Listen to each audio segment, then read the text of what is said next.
So guys, നമ്മുടെ last video CMF-ന്റെ watch pro 2 ആയിരുന്നു. ഈ ഒരു വാച്ച് ഇത് അത്യാവശ്യം നല്ലൊരു വാച്ചാണ്. ഇതിൻ്റെ ഒരു പഴയ വാച്ച് കൂടെ ഉണ്ട്. ഇതിൻ്റെ പഴയതെന്ന് പറയാൻ പറ്റില്ല. ഇതും വാച്ച് പ്രോ 2 അല്ല, വാച്ച് പ്രോ ആണ്. ഇത് പ്രോ 2, ഇത് പ്രോ. അപ്പം ഇത് നമ്മളെ സ്ക്വയർ ഡയൽ പറഞ്ഞ ഒരു മോഡലാണ്. ഒരു സിൽവർ മെറ്റാലിക് ഫിനിഷ് വരുന്ന CMF ബൈ നത്തിങ്ങിൻ്റെ പ്രോ മോഡൽ. ഇത് പ്രോ 2. സോ നമുക്ക് ഇതൊന്ന് അൺബോക്സ് ചെയ്ത് നോക്കാം. ബോക്സി ടൈപ്പ് ഇഷ്ടപ്പെടുന്നവർക്ക്, അല്ലെങ്കിൽ നമ്മുടെ നോയ്സിൻ്റെയൊക്കെ ഈ വാച്ച് പോലത്തെ സ്ക്വയർ ഡയലും സ്ക്വയർ ഡിസ്പ്ലേ ഒക്കെ ഇഷ്ടപ്പെടുന്നവർക്ക് യൂസ് ചെയ്യാൻ പറ്റിയ ഒരു വാച്ചാണിത്. സോ നമുക്ക് ഇത് അൺബോക്സ് ചെയ്ത് ഇതൊന്ന് തുറന്ന് ഓപ്പൺ ചെയ്ത് നോക്കാം ഇതിനകത്ത് എന്തൊക്കെയാണ് വരുന്നതെന്ന്. ഇതിൽ വരുന്നത് നമ്മുടെ മാഗ്നറ്റിക് ചാർജ്, മറ്റേ ചെറിയ സ്ക്വയർ പിന്ന് ടൈപ്പിലുള്ള ഒരു മാഗ്നറ്റിക് ചാർജിങ് ആണ്. ഈ ടൈപ്പ് മാഗ്നറ്റിക് ചാർജിങ് ആണ്. അല്ലാതെ മാക്കല്ല, നമ്മുടെ ആപ്പിൾ വാച്ചിലൊക്കെ പറഞ്ഞ പോലെ ഫുള്ളി മാഗ്നറ്റിക് ചാർജിങ് അല്ല. ഇതൊരു ജസ്റ്റ് ഒരു അലൈൻ ചെയ്ത് വയ്ക്കുമ്പോൾ വരുന്ന മാഗ്നറ്റിക് ചാർജിങ് ആണ് ഇതിൻ്റെ കൂടെ വരുന്നത്. സോ നമുക്ക് ഇതിൻ്റെ കൂടെ എങ്ങനെയാണ് ആ ഒരു ടൈപ്പ് ചാർജിങ് ആണ്. നമുക്ക് ഈ വാച്ചിൻ്റെ ഫീച്ചേഴ്സും ബാക്കി കാര്യങ്ങളെല്ലാം നമുക്കിത് തുറന്ന് നോക്കാം. പാക്കേജിങ് ആണ് കിടിലം. ആസ് യൂഷ്വൽ എല്ലാ വാച്ചുകളും വരുന്ന പോലെ ഇതേപോലെ ഒരു പെട്ടിക്കകത്തല്ല വരുന്നത്. കുറച്ച് വെറൈറ്റി ആയിട്ട് ഇതൊരു ബുക്ക്ലെറ്റ് പോലെയാണ്. നമ്മൾ ഇതിങ്ങനെ സൈഡ് ഓപ്പൺ ചെയ്തിട്ട് ഇങ്ങനെ തുറക്കുമ്പോഴത്തേക്ക് ഒരു സൈഡിൽ വാച്ച്, പിന്നെ അതിൻ്റെ സ്ട്രാപ്പ്, പിന്നെ അതിൻ്റെ ചാർജിങ്ങും ബാക്കി കാര്യങ്ങളും, പിന്നെ ഒരു സൈഡിൽ വേണ്ട ക്യുക്ക് ഗൈഡും പോലെ അതിൻ്റെ ഫീച്ചേഴ്സും ബാക്കി കാര്യങ്ങളെല്ലാം കൊടുത്തിട്ടുണ്ട്. സോ നമുക്ക് വാച്ച് ഒന്ന് ഓണാക്കി നോക്കാം സ്ട്രാപ്പ് ഇട്ടിട്ട്. ഇതാണ് വാച്ച്. അത്യാവശ്യം വലിയ ഡയലാണ് കുറച്ചും കൂടെ.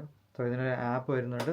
നമ്മുടെ പ്രോ 2-നൊക്കെ ഉള്ള പോലെ CMF ബൈ നത്തിങ്ങിൻ്റെ ആപ്പ്, ഓറഞ്ച് കളർ. അത് നമുക്കൊന്ന് അതിനകത്ത് ലോഗിൻ ചെയ്തിട്ട് വേണം ഇത് ഇൻസ്റ്റാൾ ചെയ്യാം. സോ നമുക്കിത് ഒന്ന് സ്ട്രാപ്പ് ഇട്ടിട്ട് ഓൺ ചെയ്ത് നോക്കാം. സോ ഓൺ ചെയ്യുമ്പോൾ തന്നെ CMF ലോഗോ, അത് കഴിഞ്ഞിട്ട് നമ്മൾ ഏത് ലാംഗ്വേജ് ആണ്, ഇംഗ്ലീഷ് ആണ് എന്ന് ചോദിക്കും. അത് കഴിഞ്ഞ് ഓൺ ആക്കുമ്പോഴത്തേക്ക് CMF-ൻ്റെ ഒരു ആപ്പുണ്ട്. ആപ്പിലോട്ട് ആ ഒരു ഡിവൈസ് കൊടുത്ത് സ്കാൻ ചെയ്ത് കഴിഞ്ഞ് ഇത് അതിനകത്തോട്ട് ആപ്പ് കണക്ട് ആകുമ്പോഴത്തേക്ക് ഇതാണ് ഡിസ്പ്ലേ ഒരു കിഡിലൻ ഡിസ്പ്ലേ. അത്യാവശ്യം നല്ല അമോലെഡ് ഡിസ്പ്ലേ, നല്ല ബട്ടർ സ്മൂത്ത് ഡിസ്പ്ലേ, കുറച്ച് വലിയ ഡിസ്പ്ലേ ആണ്. അത്യാവശ്യം വലിയ റിസ്റ്റൊക്കെ ഉള്ളവർക്ക് കെട്ടാൻ പറ്റും. അത്യാവശ്യം വലിയ നല്ല ഡയൽ ഉള്ള ഒരു വാച്ച് ഫേസ്. അതേപോലെ തന്നെ നല്ല ഒരുപാട് വാച്ച് ഫേസും കാര്യങ്ങളെല്ലാം ഉണ്ട്. കിടിലം വാച്ച് ഫേസും എല്ലാ കാര്യങ്ങളും ഉള്ളൊരു അത്യാവശ്യം നല്ല വാച്ച്. നല്ല ഡിസ്പ്ലേ, കിടിലം ഡിസ്പ്ലേ, നല്ല ബട്ടർ സ്മൂത്ത് ഡിസ്പ്ലേ, നല്ല ഫീലുള്ള ഡിസ്പ്ലേ. താഴെ എടുക്കുമ്പോഴത്തേക്ക് നോട്ടിഫിക്കേഷൻ 28% ചാർജ് ഇപ്പോൾ ഉണ്ട് ഓണാക്കിയപ്പം. ബ്രൈറ്റ്നസ്, ആൾവേസ് ഓൺ ഡിസ്പ്ലേയും ബാക്കി കാര്യങ്ങളെല്ലാം ഉണ്ട്. Watch face settings, app view എല്ലാം നമുക്ക് മാറ്റാൻ പറ്റും. ഡിസ്പ്ലേ ബ്രൈറ്റ്നസ് 10 സെക്കൻഡ് ആക്കാൻ പറ്റും. പിന്നെ ഇതിൻ്റെ പ്രത്യേകത എന്ന് പറഞ്ഞു കഴിഞ്ഞാൽ ഓൾവേസ് ഓൺ ഡിസ്പ്ലേ. നമുക്ക് നമ്മുടെ വാച്ച് കൈ കെട്ടുമ്പോൾ മാത്രം ഓണാക്കാൻ അങ്ങനെ ഒരു ഫീച്ചറുണ്ട്. പിന്നെ റേസ് ടു വേക്കപ്പ് ആ ഫീച്ചറുണ്ട്. Timer, alarm, calculator, flash light നമ്മുടെ പഴയൊക്കെ ഫോണിലുള്ള പോലെ ഫ്രണ്ട് ഫേസിങ് ഫ്ലാഷ് എന്ന് പറഞ്ഞിട്ട് ഇടുമ്പോഴത്തേക്ക് ഒരു വൈറ്റ് ഡിസ്പ്ലേ വന്ന് ഫുള്ളി ബ്രൈറ്റ് വരുന്ന വൈറ്റ് ഡിസ്പ്ലേ വരുന്ന ഫ്ലാഷ്. ഈ കാര്യങ്ങളെല്ലാം കിടിലാണ്. പിന്നെ ക്യാമറ കൺട്രോളുണ്ട്, റിമോട്ട്. നമുക്കിപ്പോൾ സെൽഫിയോ അങ്ങനെ എന്തെങ്കിലും ലോങ് ഷോട്ടിൽ ക്യാമറ വെച്ചിട്ട് ഇതിൽ ക്യാമറ ബട്ടൺ യൂസ് ചെയ്ത് ഫോണിൻ്റെ ക്യാമറയൊക്കെ നമുക്ക് കൺട്രോൾ ചെയ്യാൻ പറ്റും. ടൈമർ, ബാക്കി കാര്യങ്ങൾ, ക്യാമറ കൺട്രോൾ ബട്ടൺ ഇതിലുണ്ട്. നമ്മൾ ആപ്പിൾ വാച്ചിലും ബാക്കി കാര്യങ്ങളിലൊക്കെ പറഞ്ഞ പോലെ. പിന്നെ heart breathing, timer, alarm, calculator, flash light, find my phone ഉണ്ട്. പിന്നെ സെറ്റിങ്സിനകത്ത് ഹാപ്റ്റിക് ഉണ്ട്. ഇതിനകത്ത് ഹാപ്റ്റിക്കിൻ്റെ ലെവൽ നമുക്ക് അഡ്ജസ്റ്റ് ചെയ്യാൻ പറ്റും. സ്ട്രോങ് ആണോ ഓഫ് ആണോ എന്ന്. ഗ്രൗണ്ടില്ലാതെ ഹാപ്റ്റിക്. പിന്നെ ഇതിൽ ആൾവേസ് ഓൺ ഡിസ്പ്ലേയിൽ വരുന്ന ഫീച്ചറാണ് സ്മാർട്ട് എനേബിൾ ഡിസ്പ്ലേ. കൈ കെട്ടിക്കുകയാണെങ്കിൽ മാത്രം ആൾവേസ് ഓൺ ഡിസ്പ്ലേ ഇതിനകത്ത് ആക്ടിവേറ്റ് ആയിരിക്കും. ഇതിൻ്റെ ആപ്പിൽ കയറി കഴിഞ്ഞാൽ നമുക്ക് ഒരുപാട് വാച്ച് ഫേസസും ബാക്കി കാര്യങ്ങളെല്ലാം ഇതിനകത്ത് തന്നെ കിട്ടും. ഒരുപാട് വാച്ച് ഫേസസ് ഉണ്ട്. അത്യാവശ്യം നല്ല എല്ലാത്തിൻ്റെയും ഫോണ്ടും ബാക്കി കാര്യങ്ങളെല്ലാം വരുന്നത് ഇവരുടെ നത്തിങ്ങിൻ്റെ ഫോണ്ടിൻ്റെ സ്റ്റൈലിലാണ് പറഞ്ഞാൽ അത്യാവശ്യം കൂടുതലും. അത്യാവശ്യം കിടിലം പ്രീമിയം വാച്ച് ഫേസസും കാര്യങ്ങളെല്ലാം, ഗ്രേഡിയൻ്റുള്ള വാച്ച് ഫേസസും കാര്യങ്ങളെല്ലാം കിട്ടിയിട്ടുണ്ട്.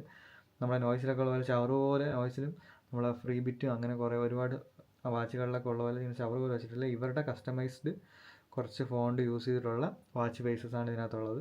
അതുപോലെ തന്നെ ആൾവേസ് ഓൺ ഡിസ്പ്ലേയിലും കുറേ കസ്റ്റമൈസ്ഡ് കുറച്ച് വാച്ച് ഫേസസ് ഉണ്ട്. ഇതിൻ്റെ ആപ്പും കുറച്ചും കൂടെ അത്യാവശ്യം കുറച്ച് ഫ്രണ്ട്ലി ആപ്പാണ്. നമുക്കിത് ഐഫോണിലും ആൻഡ്രോയിഡ് ഫോണിലും നല്ല കോമ്പാക്റ്റബിൾ ആണ്. പിന്നെ ഇതിൻ്റെ ബാറ്ററി ലൈഫ് എന്ന് പറഞ്ഞു കഴിഞ്ഞാൽ നമുക്കൊരു 10 days എങ്കിലും ബാറ്ററി ലൈഫ് കിട്ടും. 8 to 10 days എങ്കിലും ബാറ്ററി ലൈഫ് ഇതിനകത്ത് കിട്ടും. സോ ഇതൊക്കെയാണ് ഇതിൻ്റെ ഫീച്ചേഴ്സ്. ബ്ലൂടൂത്ത് കോളിങ്ങും ബാക്കി കാര്യങ്ങളെല്ലാം ഉണ്ട്. ബ്ലൂടൂത്ത് കോളിംഗ് ഉണ്ട്. അതുപോലെ തന്നെ മ്യൂസിക് കൺട്രോൾ ചെയ്യാൻ പറ്റും, ക്യാമറ കൺട്രോൾ ചെയ്യാൻ പറ്റും.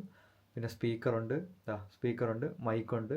നമുക്ക് അത്യാവശ്യം ഇതുവഴി തന്നെ കോൾ സംസാരിക്കാൻ പറ്റും. ഇൻബിൽഡ് GPS വരുന്നുണ്ട്. ഒരുപാട് ഫീച്ചേഴ്സുള്ള അത്യാവശ്യം നല്ലൊരു പ്രൈസ് റേഞ്ച് വരുന്നൊരു വാച്ചാണ് ഇത്. നമുക്ക് ആമസോണിലും ഫ്ലിപ്കാർട്ടിലും അവൈലബിൾ ആണ്. ഇത് യു കെയിലാണെന്നുണ്ടെങ്കിൽ ഒരു 45 to 50 പൗണ്ട് വരും. നാട്ടിലാണെങ്കിലും ഒരു 4000 to 5000 റേഞ്ച് വരുന്ന അത്യാവശ്യം നല്ലൊരു വാച്ച്. സിലിക്കൺ ലെതറാണ് വരുന്നത്. അത്യാവശ്യം നല്ല ഫിനിഷിംഗ് ആണ്. ഇത് വൈറ്റ്, സിൽവർ അലുമിനിയം എഡ്ജ് വരുന്ന സ്ക്വയറി ബോക്സ് വരുന്ന ഒരു ഡിസൈനാണ്. സോ വാങ്ങണം എന്നുള്ളവർക്കുള്ള ലിങ്കും ബാക്കി കാര്യങ്ങളും നമ്മളെ വീഡിയോയുടെ പ്രോഡക്റ്റ് കാണും. Thank you for watching.